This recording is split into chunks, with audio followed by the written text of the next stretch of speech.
नमस्कार दोस्तों, मोहित study IQ centre में आपका स्वागत है। आज हम सीटेट में सबसे ज़्यादा पूछे जाने वाले क्वेश्चंस पे क्वेश्चंस देखेंगे, जो है अभिकथन और कारण, एजर्शन एंड रीजन। इससे रिलेटेड क्वेश्चंस आपको पूरे सीटेट एग्जाम में 15 क्वेश्चंस तक देखने को मिलते हैं और बहुत ही इंपॉर्टेंट क्वेश्चंस होते हैं। और ज़्यादातर जो है ऐसे क्वेश्चंस को बच्चे गलत कर देते हैं। एक कंप्लीट नोट्स वीडियो है, कंप्लीट वीडियो है, प्रीवियस ईयर क्वेश्चंस भी हैं आपको और मॉडल पेपर आधारित नए, बिल्कुल नए क्वेश्चंस भी मिलेंगे। इन क्वेश्चंस को आप तैयार कर लीजिएगा और अच्छे से इसका नोट्स बना लीजिएगा। महत्वपूर्ण बातों का जो है आप नोट्स बना लीजिए, पेपर में जाने से पहले रिवीजन कर लीजिए। यकीनन आपके ये क्वेश्चंस गलत नहीं होंगे। तो आइए शुरू करते हैं वीडियो को। वीडियो अच्छा लगे तो प्लीज़ वीडियो को लाइक ज़रूर करिएगा। 100 लाइक्स का टारगेट है, लाइक मोटिवेशन के लिए, ताकि हम आपको इसी प्रकार से डेली वीडियोस क्वेश्चंस देते रहें। शेयर कीजिए अपने दोस्तों को साथ, ताकि वो भी इस वीडियो का लाभ ले सके। उनको बताइएगा कि यहाँ से क्वेश्चंस पूछे जाते हैं।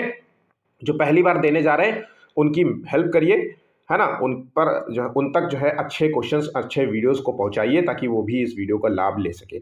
चैनल को सब्सक्राइब नहीं किया तो प्लीज़ चैनल को भी सब्सक्राइब। बहुत सारे बच्चे अभी भी जो है वीडियो को सब्सक्राइब नहीं करते, चैनल को सब्सक्राइब नहीं करते। वीडियो तो वो देखते हैं, ठीक है। तो प्लीज़ चैनल को भी सब्सक्राइब कर लीजिए। पहला क्वेश्चन है, देखिए थोड़ा सा खांसी है इसलिए मैनेज कर लीजिएगा आप लोग भी, ठीक है। 2 दिन से मैं वीडियो इसीलिए नहीं डाल पा रहा था क्योंकि मैं बहुत ज़्यादा जुकाम और खांसी हो रखी थी। अभी भी मैं सांस लेने में मुझे दिक्कत हो रही है। पहला क्वेश्चन है, देखिए कथन दिया गया है, मतलब एजर्शन है। अच्छा, पहले ये बात समझ लेते हैं कि इन क्वेश्चंस को सॉल्व कैसे करते हैं। देखिए आपको क्वेश्चन में एक अभिकथन या कथन दिया होगा और दूसरा एक रीजन दिया गया होगा, जिसे हम या तर्क कह सकते हैं या फिर वहां पे कारण दिया होगा। ये 2 शब्द लिखे जाते हैं। यहां दोनों क्वेश्चंस को आपको पहली बात तो पढ़ना होगा। हर एक कथन को या अभिकथन या एजर्शन को आपको पढ़ना होगा और जो क्वेश्चन दिया गया है, जिस क्वेश्चन को समझना है कि क्या ये यस है या फिर ये रॉन्ग है, मतलब ये सही है या गलत है, ये स्टेटमेंट सही दिया गया है या स्टेटमेंट गलत दिया गया है। इसी प्रकार से आपको दूसरे रीजन को या कारण को कह लीजिए, इसको भी पढ़ना होगा और सेम चीज ये देखना होगा कि क्या ये जो कारण और कथन दिया गया है वो दोनों सही है। तो हमें दोनों में दोनों में सही और गलत का देखना है कि ये सही कथन दिया गया है या सही कारण दिया गया है कि नहीं। अगर सही है तो ठीक है, अगर गलत है तो आगे जो है समझना है उसी हिसाब से। उसके बाद हमें इन दोनों के बीच में आपसी संबंध को देखना है। क्या तर्क जो दिया गया है वो कथन को जस्टिफाई कर रहा है। इसलिए आपसे यहाँ पे देखिए पूछा जा रहा है कि कथन तो इस तरीके से होगा कि कथन ए सही है और कारण भी दोनों सही है। तो यहाँ पे हो जाएगा कि दोनों सही है। जब दोनों सही होंगे, यहाँ पे बोलेगा कि कथन ए और कारण दोनों गलत होंगे, तो यहाँ पे दोनों गलत होंगे, तो आंसर आपको देना है। यहाँ पे कथन ए सही है लेकिन कारण गलत बता रहा है, तो यहाँ पे इस तरीके से आंसर। यहाँ पे कथन ए गलत है किंतु कारण सही है, इस तरीके से। या फिर आपसे ये कहेगा कि कथन और कारण के बीच में जो संबंध है वो एक दूसरे को जस्टिफाई कर रहे हैं, है ना। तो आर ए का सही जो है विश्लेषण है या सही जो है कारण है, इस तरीके से आंसर देना पड़ेगा, ठीक है। तो आइए शुरू करते हैं क्वेश्चंस को। यहाँ पे बात समझ गए। तो जो कथन होता है ये मुख्य विचार होता है। क्या होता है? ये मुख्य विचार होता है। और जो ये तर्क होता है ये उस दावे का, इस दावे का संभावित कारण होता है, स्पष्टीकरण होता है। दोनों को अलग अलग पढ़ना है और दोनों के बीच के संबंध को हमें देखना है, ठीक है। ऐसे क्वेश्चंस जो होते हैं वो बच्चों की समझ को मापने के लिए होते हैं, विश्लेषणात्मक सोच को मापने के लिए होते हैं, रचनात्मक सोच को मापने के लिए होते हैं, ठीक है। कि बच्चा एनालिटिकल थिंकिंग में सही है कि नहीं है, वो दोनों क्वेश्चंस को अलग अलग समझ पा रहा है कि नहीं समझ पा रहा है, बस इसका मूल अर्थ ये होता है। तो आइए इस क्वेश्चन को देख लेते हैं अब।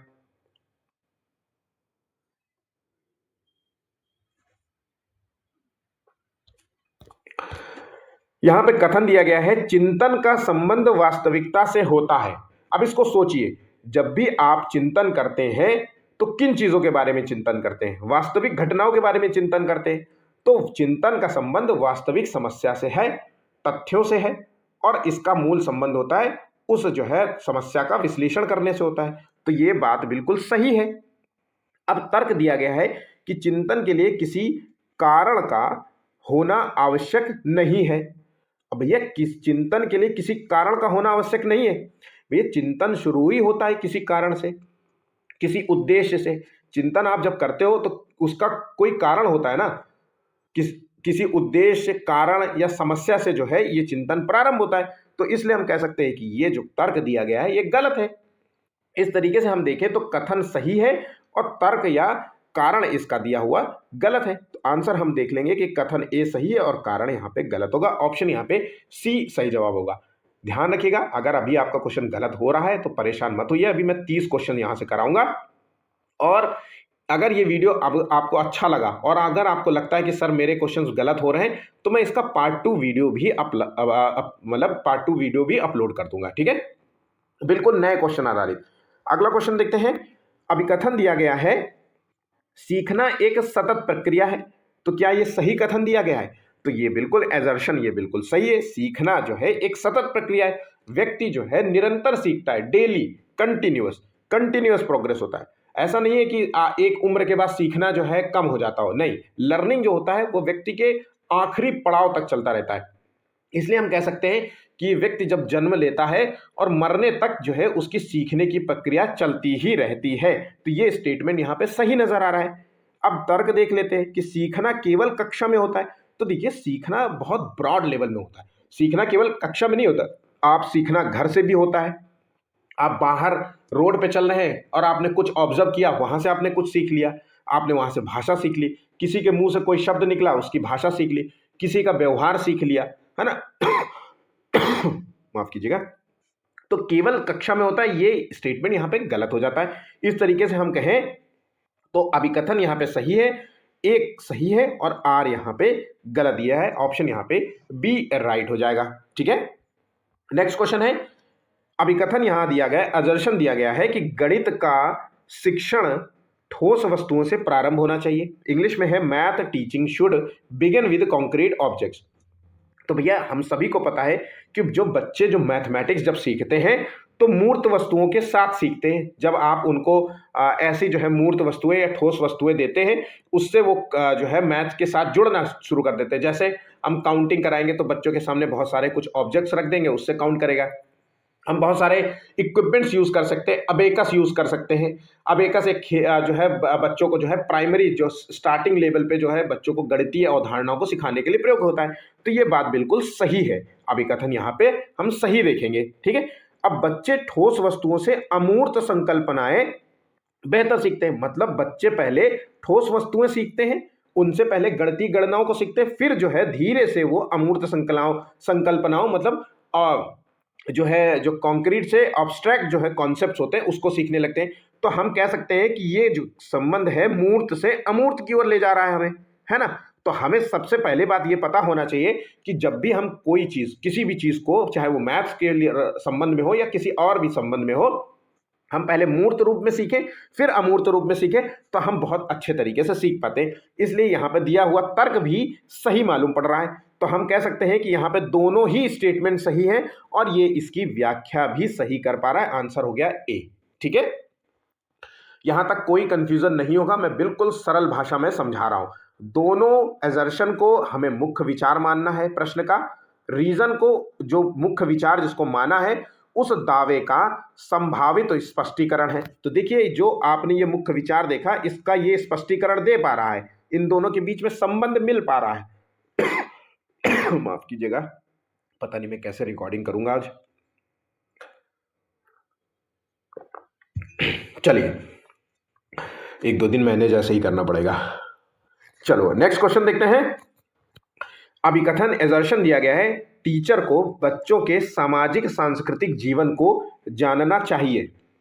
भाई कोई भी टीचर बच्चे के जब तक सामाजिक और सांस्कृतिक जो है परिवेश को नहीं समझेगा तब तक वो बच्चे को सही से सिखा नहीं पाएगा। अब बच्चा, टीचर तो भैया अंग्रेजी मीडियम के पढ़े हुए हैं, बात समझिएगा, और सामाजिक परिवेश और सांस्कृतिक परिवेश उसका बेचारे का गांव का है।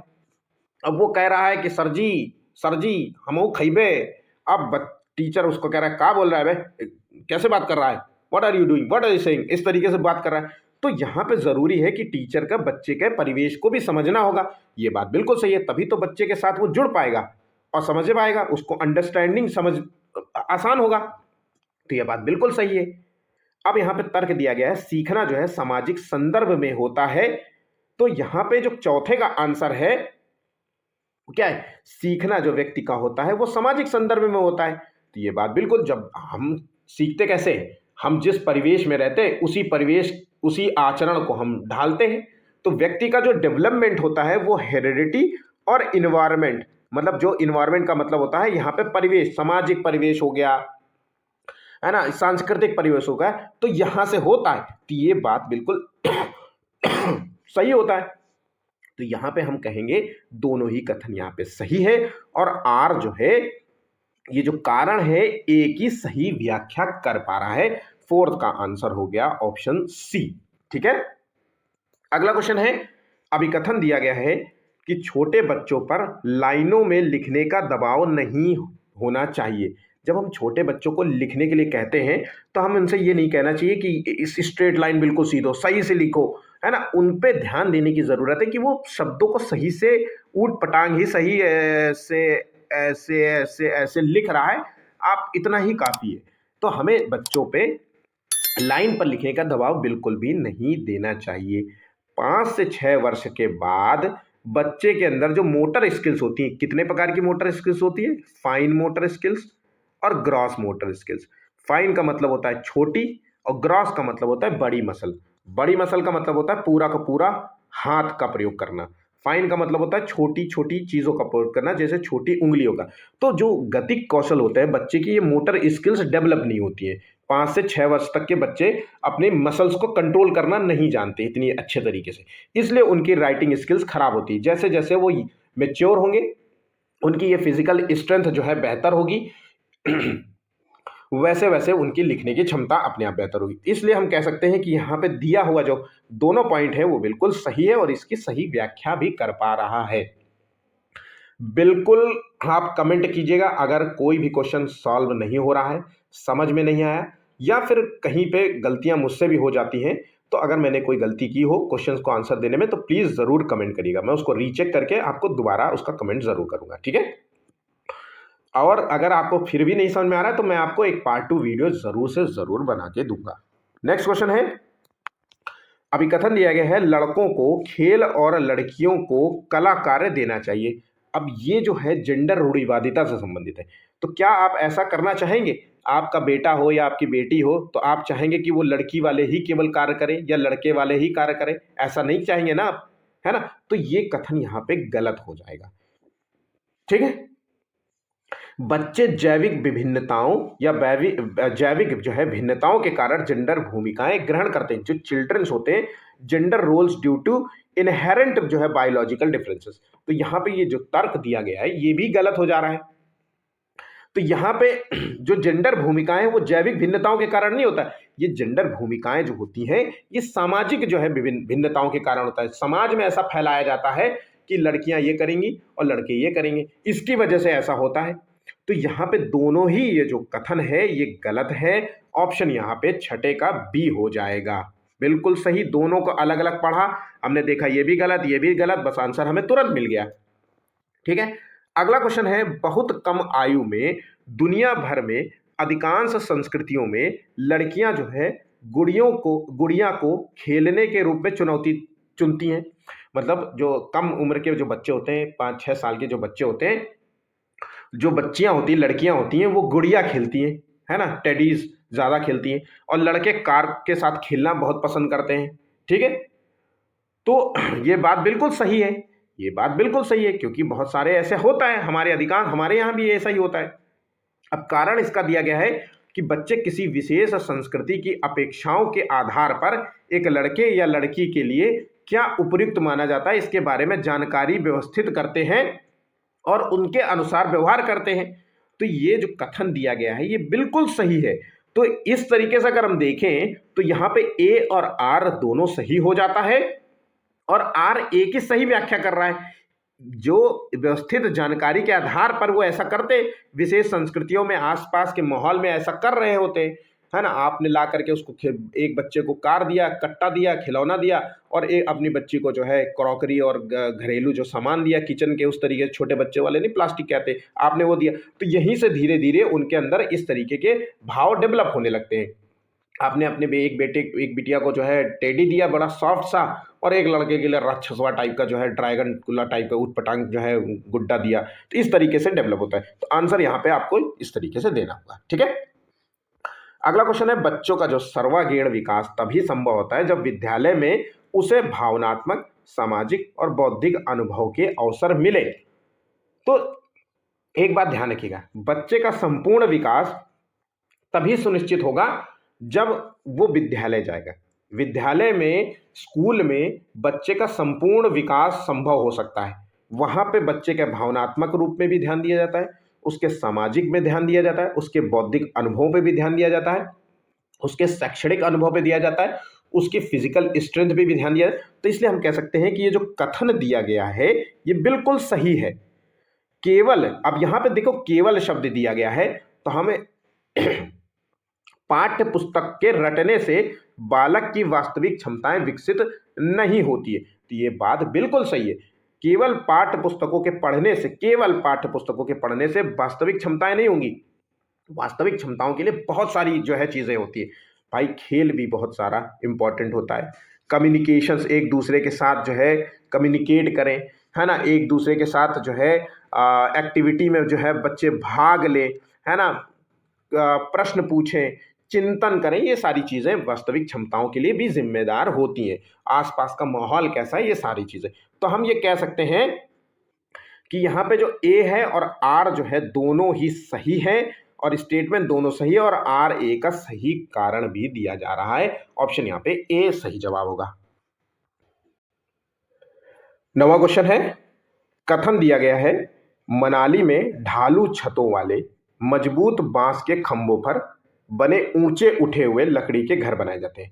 अगर मेरे अभी हाल ही में मैंने जो है ये मकान और घर के संबंध में एक वीडियो डाला है, ज़्यादा नहीं, 5-6 वीडियो पहले ही डाला हुआ है।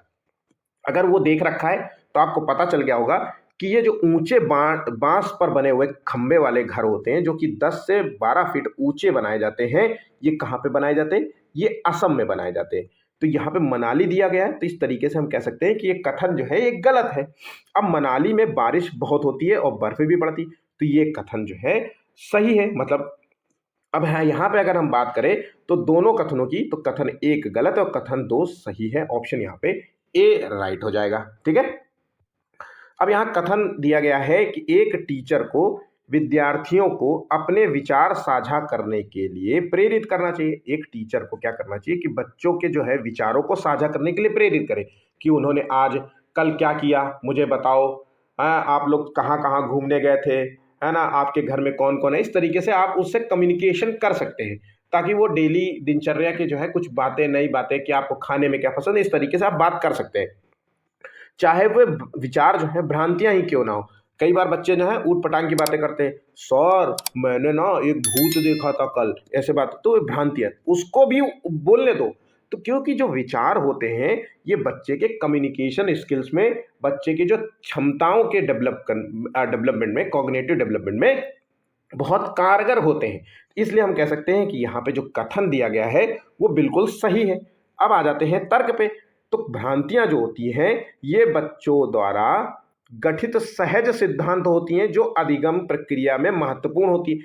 तो भ्रांतियां जो होती हैं ये अधिगम प्रक्रिया में सहायक होती हैं, क्योंकि भ्रांतियां जो होती हैं ये एक तरीके से सीखने की पहली सीढ़ी होती है, इनको हम बोलने देना चाहिए। तो हम इस तरीके से अगर हम 10वें का आंसर देखें तो यहाँ पे दोनों सही हैं और इसकी सही व्याख्या भी कर पा रहे हैं, एक दूसरे के साथ संबंध है।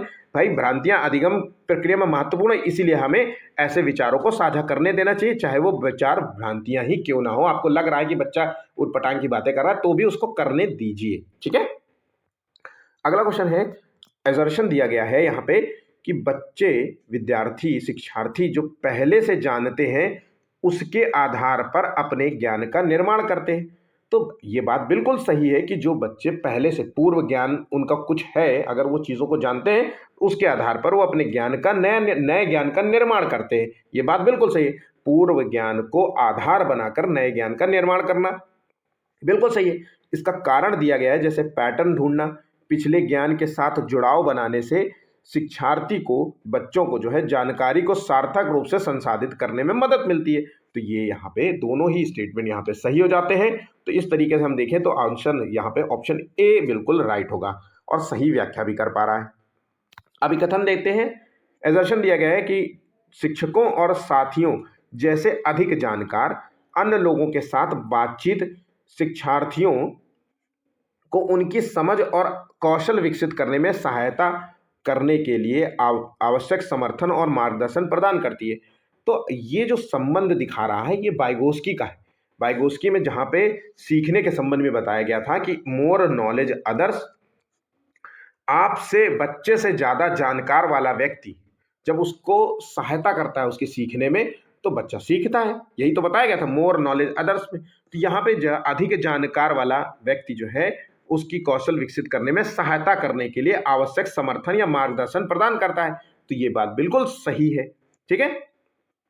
कारण दिया गया कि सामाजिक संपर्क जो है सीखने और विकास का एक प्रमुख घटक है। तो ये जो कथन मोर नॉलेज अदर्स वाला था ये इसका संबंध किससे है? तो इसका संबंध जो है वाइगोस्की से। अब वाइगोस्की ने जो है सिद्धांत दिया था बच्चे के संदर्भ में कि संज्ञानात्मक विकास जो होगा वो सामाजिक संपर्क से होगा। तो सामाजिक संपर्क से होगा तो यहाँ पे हम कह सकते हैं कि दोनों स्टेटमेंट सही है और आर ए की सही व्याख्या भी कर पा रहा है। ठीक है। ऑप्शन यहाँ पे बी राइट होगा। क्लास में लड़के जो है गणित व विज्ञान में लड़कियों से कहीं बेहतर प्रदर्शन करने की क्षमता रखते हैं। तो ये जो स्टेटमेंट दिया जा रहा है ये जेंडर रूढ़िवादिता का है। तो हम कह सकते हैं कि यहाँ पे 13वें का आंसर यहाँ पे ये स्टेटमेंट गलत होगा। कारण यहाँ पे जो रीजन दिया गया है वो है लड़कों में लड़कियों की अपेक्षा गणितीय जो है गणना करने की वैज्ञानिक क्षमताएं सहज रूप से मौजूद होती है, मतलब जेनेटिकली मौजूद होती हैं या वातावरण से उनको मिल जाती हैं सहज रूप से, बस वो घूमते फिरते टहलते उनको हो जाती है। तो ये भी स्टेटमेंट यहाँ पे गलत है। जरूरी नहीं है कि ये सब मिलती हूँ, है ना। तो हाँ यहाँ पे दोनों ही स्टेटमेंट यहाँ पे गलत हो जाएंगे। ठीक है। अगला क्वेश्चन है। एजर्शन दिया गया है कि शिक्षण अधिगम प्रक्रिया में भ्रांतियों की खोज और चर्चा करना सार्थक है। तो जो भ्रांतियां हैं, कंफ्यूजन्स हैं, उनको खोज करना और उस पर चर्चा करना बहुत कारगर होता है शिक्षण अधिगम प्रक्रिया में। जैसा कि मैंने पहले भी कहा है कि भ्रांतियों को हमें एक पॉजिटिव रूप में देखना है बच्चे के सीखने के संदर्भ में, कि भ्रांतियां भी बच्चों को सिखाने में मदद होती है। ये जो है कारण दिया गया है कि यह विद्यार्थियों को उन भ्रांतियों के बारे में सोचने का अवसर देता है और गहन जांच का नेतृत्व करने में सहायता। तो जो भी आप जो गलतियां कर रहे हैं उसके बारे में भी सोचने का अवसर देता है। तो ये बिल्कुल सही है, दोनों सही है और इसकी सही व्याख्या हो रही है। यहाँ पे हम 14 का आंसर ए लगाएंगे। ठीक है। नेक्स्ट क्वेश्चन है। शिक्षक द्वारा विद्यार्थियों को प्रश्न पूछने के लिए प्रोत्साहित करना सक्रिय अधिगम का संकेत है। तो देखिए टीचर के द्वारा बच्चों से ये कहना कि चलिए मैं एक टॉपिक पढ़ा रहा हूँ और इस टॉपिक के बाद मैं आप लोगों से प्रश्न पूछूंगा, या फिर इस टॉपिक के संबंध में आप लोग मुझसे प्रश्न पूछा, है ना। तो इस तरीके से चीज़ों को अगर प्रोत्साहित कर रहे हैं, टीचर एक कर रहा है, तो ये हम इसको कह सकते हैं कि ये एक्टिव जो लर्निंग होता है इसका संकेत होता है। तो ये बिल्कुल सही है, क्योंकि प्रश्न पूछना जो होता है ये बच्चे के अंदर जिज्ञासा पैदा करना होता है, आत्मचिंतन को बढ़ाता है, आलोचनात्मक सोच को बढ़ाता है। तो ये दोनों ही पॉइंट यहाँ पे सही है और ए जो आर है ए की सही व्याख्या कर पा रहा है। तो यहाँ पे दोनों ही सही है और आर ए का कारण है, आंसर दिया गया है। ठीक है। ऑप्शन यहाँ पे ध्यान रखिएगा, बहुत ध्यान से क्वेश्चंस को सॉल्व करिएगा। ठीक है। पेपर अब आपका नज़दीक है। मैं एक बात और बता देता हूँ, मैंने बहुत सालों से जो है सिविल सर्विसेज एग्ज़ाम दिया है, तो मैं आपको बता दूँ हड़बड़ाहट में जो है आप चाहे जितना अच्छे से तैयारी करके चले जाइए, हड़बड़ाहट में 6-6, 10-10 क्वेश्चंस लोगों के गलत हो जाते हैं। इसलिए पेपर को सॉल्व करते हुए बिल्कुल लबराइए मत कि अरे मुझे सब आता है, मुझे जल्दी जल्दी ये आंसर ए बी, ऐसे मत करिए। जब आप सीटेट का एग्ज़ाम देने बैठेंगे ना सच में, तब आपके अक्सर जो है ये ब्लंडर जो है मिस्टेक्स होती रहती है, जिसे कहते हैं ह्यूमन एरर। मेरे दिमाग में यार पता नहीं कैसे गलत हो गया, ऐसा हो जाता है। इसलिए बहुत ध्यान से, अक्सर अगर किसी के साथ हो जाता है तो मैं पर्सनल एक ट्रिक अपनाता था। मैं अपने उंगलियों में 2 उंगली में एक साथ 2 उंगली में कोई रेड कलर का या ग्रीन कलर का किसी प्रकार का धागा बांध लेता था पेपर जाने से पहले। अब चूंकि मेरी 2 उंगली तो बंधी हुई है और वो मेरे आँख के सामने रहती थी, तो वो मुझे याद दिलाती थी कि ज़्यादा पेपर में हड़बड़ाना नहीं है, ध्यान से आराम से पढ़ना है। ऐसा मैं करता था। ऐसा करने से मेरे ध्यान में रहता था, मैं पेपर को आराम से पढ़ता रहता था। और ये चीज़ आप भी करिएगा, ठीक है। 16वां क्वेश्चन है, बच्चे के शारीरिक विकास में देरी के लिए पूरी तरह से उसकी आनुवंशिक बनावट को जिम्मेदार ठहराया जा सकता है। तो यहाँ पे देखिए, शारीरिक विकास जो होता है, जो व्यक्ति का जो डेवलपमेंट होता है, वो हेरिडिटी और इन्वायरमेंट का परिणाम है। इन्वायरमेंट में जुड़ जाता है पोषण। अगर आप बच्चे को बाहर से पोषण नहीं देंगे तो उसका शारीरिक विकास अवरुद्ध हो जाएगा। सही से खाना न देना, तो आनुवंशिकता को पूरी तरीके से जो है जिम्मेदार नहीं ठहरा सकते। इसलिए हम यहाँ पे कह सकते हैं कि 16 का जो ए कथन है, एजर्शन है, वो गलत है। तर्क यहां पे दिया गया कि बच्चे के शारीरिक विकास के लिए वंशानुगत कारक ही उत्तरदायी है। तो मैंने जैसा कि कहा कि शारीरिक विकास जो है हेरिडिटी और इन्वायरमेंट का परिणाम है। इन्वायरमेंट में जो आ जाता है, पोषण आ जाता है। भाई पोषण भी तो बाहरी है, तो पोषण है। अगर आप पोषण दोगे नहीं, खाना दोगे नहीं, सही से परवरिश दोगे नहीं, उसको बात बात पर टेंशन कूटते रहोगे, डर डर से वो जिएगा, तो कहीं ना कहीं वो विकास उसका अवरुद्ध हो जाएगा, वो ग्रोथ नहीं होगी, शारीरिक ग्रोथ जो उसकी हो सकती है, ठीक है। तो यहाँ पे दोनों ही स्टेटमेंट यहाँ पे गलत हो जाते हैं। अगला क्वेश्चन है, एजर्शन दिया गया है कि एक टीचर को छात्रों के बीच समस्या समाधान रणनीतियों के विकास की सुविधा प्रदान करनी चाहिए। तो समस्या समाधान, जो भी समस्या, उसकी सुविधा प्रदान करनी चाहिए, क्योंकि भैया बच्चे हैं, क्वेश्चन पूछेंगे, समस्याएं होंगी, तो चीज़ों को उसको निवारण करना एक टीचर का जो है रिस्पॉन्सिबिलिटी है। ये बात बिल्कुल सही है। बहुत आसान सा बात है कि समस्या समाधान की जो है सुविधा उसको टीचर की जिम्मेदारी है। तो ये बात बिल्कुल सही है, क्योंकि टीचर ही तो है जो उसके बच्चे के संपूर्ण विकास में सहायक है, ठीक है। और संपूर्ण विकास कैसे होगा? जब वो क्वेश्चन पूछेगा और उसका टीचर उत्तर देगा, तभी तो होगा, तभी तो वो कुछ सीखेगा। तो यह बात बिल्कुल सही है। अब समस्या समाधान की रणनीतियां जो हैं अधिगम में सुधार करती हैं। जो भी आप समस्या समाधान में यूज कर रहे हैं रणनीतियां, वो आपके अधिगम में सुधार करती हैं और समालोचनात्मक चिंतन को बढ़ाती हैं। तो ये बात बिल्कुल सही है। तो ये तर्क दोनों ही सही है और ये सही व्याख्या भी कर पा रहा है, इसलिए हम यहाँ पे स्टेटमेंट ए सही आंसर लगाएंगे, ठीक है। समालोचनात्मक चिंतन का मतलब होता है, कई बच्चे इसको समझ नहीं पाते होंगे। देखिए, समान रूप से आलोचना करना, समान रूप से, समालोचना मतलब समान रूप से आलोचना। आलोचना का मतलब होता है, कई बार हम आलोचना जब करते हैं तो तू बुरा आदमी है, तू घटिया है, तू ऐसा है, तू वैसा है। नहीं, हमें इसके पॉजिटिव वे में बात करनी है, हमें इसके निगेटिव पे भी बात करनी है। ये अच्छा है, ये बुरा है, किन चीजों में ये अच्छा है और किन चीजों में ये बुरा है।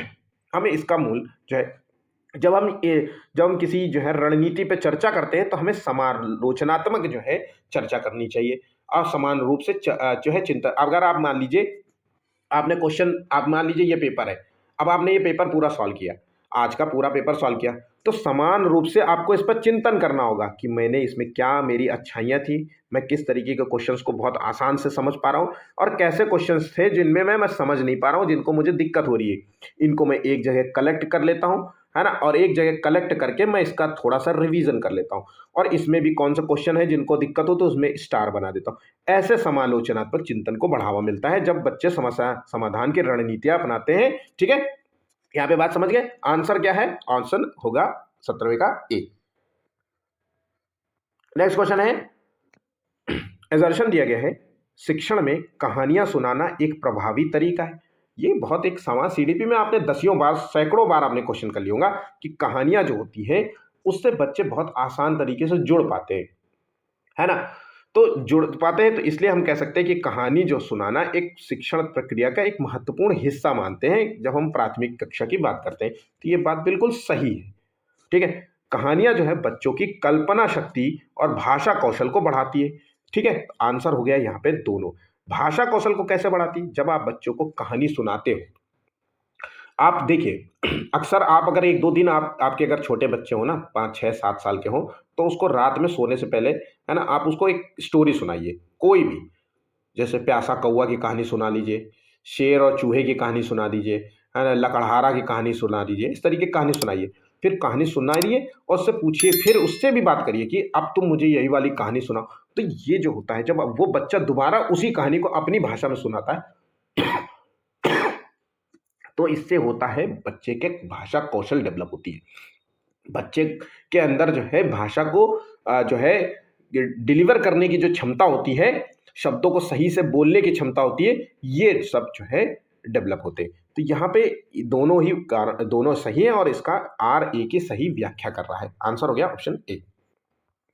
अब देखते हैं अगला क्वेश्चन, देखते हैं क्या है। अभिकथन एजर्शन दिया गया है कि यह महत्वपूर्ण है कि विद्यार्थियों को अपने स्वयं के अधिगम पर कुछ नियंत्रण रखने की अनुमति दी जाए।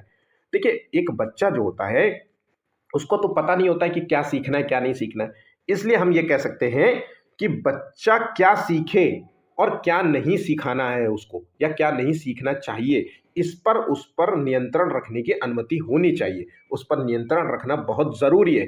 क्या सही है और क्या गलत है, इसकी पहचान बहुत ज़रूरी है। इसलिए ये स्टेटमेंट बिल्कुल सही है। अपने अधिगम पर नियंत्रण रखने से विद्यार्थियों को यह निर्णय लेने में सहायता मिलती है कि क्या सीखना है और इसको कैसे सीखना है। तो ये भी बिल्कुल सही है। तो यहाँ पे ए आर जो है ए की सही व्याख्या कर रहा है और दोनों ही यहाँ पे एजर्शन और रीजन दोनों सही है। आंसर हो गया ऑप्शन ए।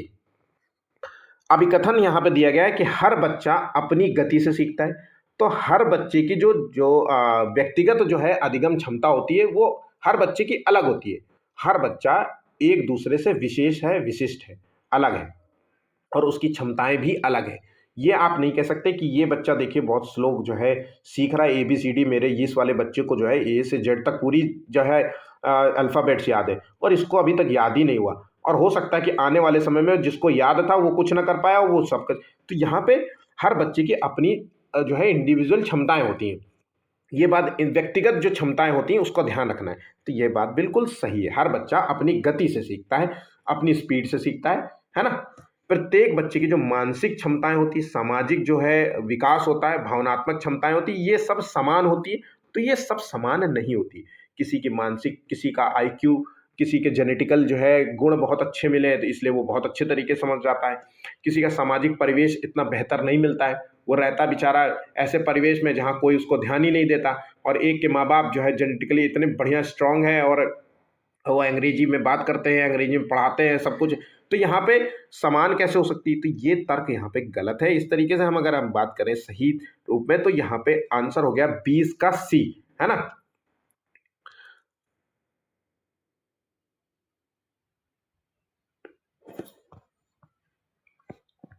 अगला क्वेश्चन है, बच्चे को पर्यावरणीय समस्याओं को अनुभवात्मक रूप से सिखाना चाहिए। मतलब जो भी पर्यावरण में समस्याएं हो रही हैं, जैसे वायु प्रदूषण, जल प्रदूषण, इसके बारे में सीधा सीधा बच्चों को अनुभव से सिखाइए। अब भाई किसी जो है गंगा नदी के पास ले जाइए उनको और बताइए देखिए पानी कितना गंदा है बेटा, है ना, ये पानी में देखिए कितना जो है गंदगी है, इस तरीके से बताइए। एयर पॉल्यूशन के बारे में बता सकते हैं कि देखिए हवा जो है ऊपर देखिए कितना बादल में कैसा कोहरा है, ये सब धुआं है, ये गंदगी है, इस तरीके से सारी चीज़ें आप बता सकते हैं। तो अनुभव से जो है बच्चे पर्यावरणीय समस्याओं के बारे में सीखते हैं। अनुभव के आधार पर सीखना अधिक स्थायी। तो जब हम अनुभव से किसी चीज़ को सीखते हैं वो हमारे साथ अधिक रूप में स्थायी होता है, वो ज़्यादा स्टेबल होता है ना। इसलिए कहते हैं डू प्रैक्टिस, जितना ज़्यादा प्रैक्टिस करोगे उतना ही ज़्यादा बेहतर सीखोगे और स्थायी रूप में सीखोगे, है ना। तो आंसर यहाँ पे दोनों ही सही है और अनुभव ही है जो अधिक सीखता है, इसलिए हम यहाँ पे कह सकते हैं कि आंसर 21 का ए बिल्कुल सही होगा। नेक्स्ट क्वेश्चन है, सीटेट में पूछे क्वेश्चन है, एनीमिया के कारण बच्चे ठीक से बढ़ नहीं पाते हैं, उनमें फुर्ती भी कम होती है। सीटेट का 2024 का पूछा हुआ क्वेश्चन है। तो एनीमिया जो कि शरीर में खून की कमी से होने वाला है, ठीक है। जब शरीर में खून की कमी हो जाती है तब एनीमिया हो जाता है, और जब एनीमिया हो जाता है तो भाई सिंपल सी बात है कि शरीर में खून की कमी है तो बच्चा की ग्रोथ जो है प्रभावित होगी और उनमें फुर्ती भी कम होगी। तो ये बात बिल्कुल स्टेटमेंट बिल्कुल सही है। एनीमिया भी जो है बच्चों की शारीरिक और दिमागी जो तंदुरुस्ती पर असर डालता है, तो ये बात बिल्कुल भी सही है। तो यहाँ पे दोनों ही स्टेटमेंट सही हो गए। एक क्वेश्चन पूछा हुआ क्वेश्चन फिर से आया है, ध्यान रखिएगा। अभिकथन जो है इससे पहले भी बहुत सारे क्वेश्चन जो है वो पूछे हुए क्वेश्चन है, ठीक है। NCERT के पर्यावरण अध्ययन के पाठ्य पुस्तक के पाठों में आम जिंदगी की वास्तविक घटनाओं, रोजमर्रा की समस्याओं और आज से जुड़ी हुई कुछ ज्वलंत समस्याओं को रखा गया है।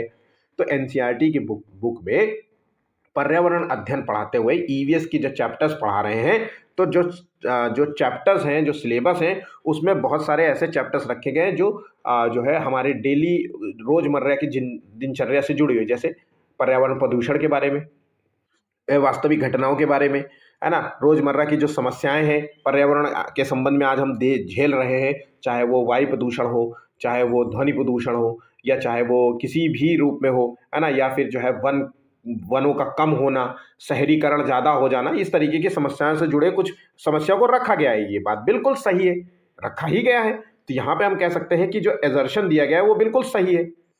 अब देखते हैं इसका कारण कि इन सभी समस्याओं पर बच्चे खुलकर बहस कर सके, उसके बारे में जान सके कि कौन-कौन सी हमारे आसपास समस्याएँ हैं, और उस पे बहस कर सके और समस्याओं से उनको अवगत कराया जा सके और उनके प्रति जो है उनको संवेदनशील बनाया जा सके, ताकि भविष्य में आने वाले में इन समस्याओं को जो है वो भी ना अप्लाई करें।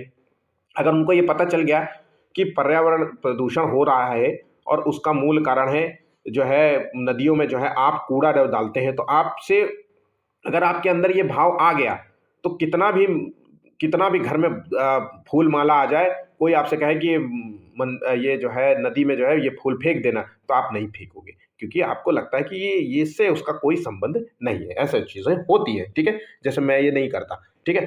तो यहाँ पे आंसर हो गया 23वें का सी। एजर्शन और कारण दोनों सही है और कारण अभिकथन की सही व्याख्या कर पा रहा है। नेक्स्ट क्वेश्चन है, विद्यालयी बच्चों में पर्यावरणीय जागरूकता विकसित करने के लिए भ्रमण आवश्यक है। तो अगर स्कूली बच्चों में पर्यावरण के प्रति जागरूकता विकसित करनी है, तो उनको भ्रमण पे ले जाइए, उनको पार्क दिखाइए, गार्डन दिखाइए, उनको नदी दिखाइए, नाले दिखाइए, है ना?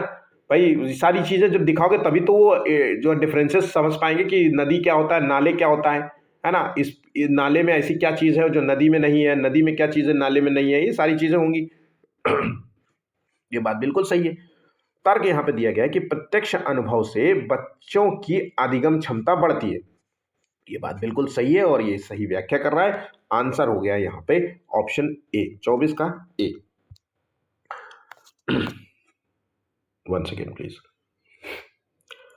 असर्शन दिया गया है, किसी नए संप्रत्यय को किसी नए टॉपिक को पढ़ाने के समय एक टीचर को विद्यार्थियों के पूर्व ज्ञान को सक्रिय करना चाहिए।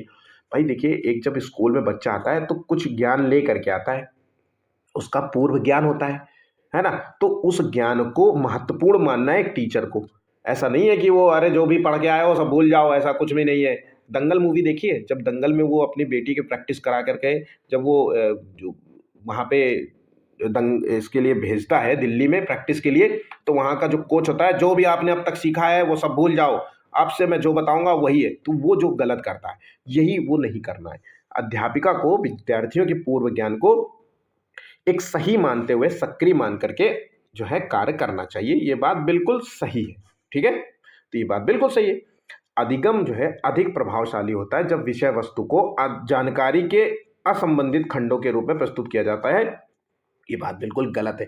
भाई विषय वस्तु को जानकारी के जिसमें कोई संबंध नहीं है, ऐसे खंडों से आप रूप में प्रस्तुत करोगे तो बच्चा समझ ही नहीं पाएगा, चीज़ों से इंटर रिलेट नहीं कर पाएगा, तो जो है उसके कहीं ना कहीं सीखने की प्रक्रिया प्रभावित हो जाएगी।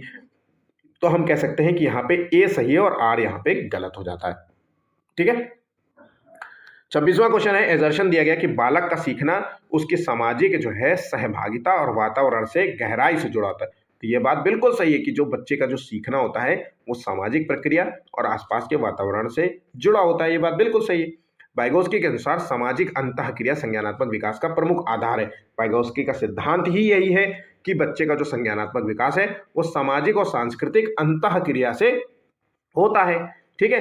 तो आंसर यहाँ पे दोनों सही है और इसका सही व्याख्या भी कर पा रहा है, इसलिए हम यहाँ पे 26 का आंसर ए लगाएंगे। 27वां क्वेश्चन है, असर्शन दिया गया है कि टीचरों को निर्णय लेने में विद्यार्थियों को शामिल करना चाहिए और कक्षा में सक्रिय भागीदारी को प्रोत्साहित करना चाहिए। तो टीचर को निर्णय लेने में बच्चों को भी शामिल करना चाहिए। किसी भी चीज के निर्णय लेने में बच्चों को भी शामिल करिए। कक्षा में सक्रिय भागीदारी को प्रोत्साहित करना चाहिए ताकि उस चीज़ों निर्णय में वो सक्रिय रूप से जुड़े, है ना? तो ये बात बिल्कुल सही है। अधिगम जो है टीचर द्वारा विद्यार्थियों को सीधे स्थानांतरित किया जाता है। अधिगम जो होता है, जो भी बच्चा सीख रहा है उसी को कहेंगे अधिगम। तो टीचर के द्वारा सीधे स्थानांतरित होता है, तो ये कथन यहाँ पे गलत हो जाता है। इस तरीके से हम कहेंगे तो ए सही है और आर यहाँ पे गलत हो जाता है। ठीक है, अगर ये सही होता तो एक दूसरे की हम रिलेशंस देखते, हो सकता है कि रिलेशन तो दोनों सही होता लेकिन व्याख्या नहीं कर पाता, तो यहाँ पे तब लगाते हैं आंसर बी। ठीक है, आंसर हो गया ऑप्शन ए। ठीक है, आंसर हो गया ऑप्शन सी। सी हमें आंसर सही लगाना है। ठीक है, तो इस तरीके से आज का जो हमारा टॉपिक, अभी कुछ और क्वेश्चंस भी है, माफ कीजिएगा। अभिकथन दिया गया है यहाँ पे, किशोरों को कक्षा में चर्चा और बहस के लिए ढेर सारे मौके प्रदान करने चाहिए। ये बात बिल्कुल सही है, बच्चों को क्लास में चर्चा और बहस के लिए बहुत सारे मौके देने चाहिए। अब बहस और चर्चा करने से जो होता है वो सहयोगात्मक अधिगम को बढ़ावा मिलता है, अर्थ के निष्कर्षण और विभिन्न विचारों को साझा करने का अवसर देता है। ये दोनों ही सही है, यहाँ पे हम कह सकते हैं तो ये व्याख्या भी सही है। आंसर हो गया ऑप्शन बी। ठीक है, चलिए, तो इस तरीके से आज का हमारा टॉपिक यहाँ पे समाप्त हो जाता है। वीडियो अच्छा लगे तो प्लीज़ लाइक कर लीजिएगा, और नेक्स्ट वीडियो अगर चाहिए तो प्लीज़ बताइएगा कि आपको जो है और भी जो है इससे रिलेटेड, इस टॉपिक से रिलेटेड और भी वीडियोस चाहिए, है ना? चैनल को सब्सक्राइब नहीं किया तो प्लीज़ चैनल को भी सब्सक्राइब कर लीजिएगा। मेरा नाम मोहित चक्रवैश है, आप मेरे चैनल को मोहित सर सीटेड के नाम से भी आप यूट्यूब में सर्च कर सकते हैं, या फिर मेरा नाम पूरा डाल सकते हैं, या फिर मेरे चैनल को भी डाल सकते हैं। ठीक है, आज के लिए बस इतना ही है, धन्यवाद।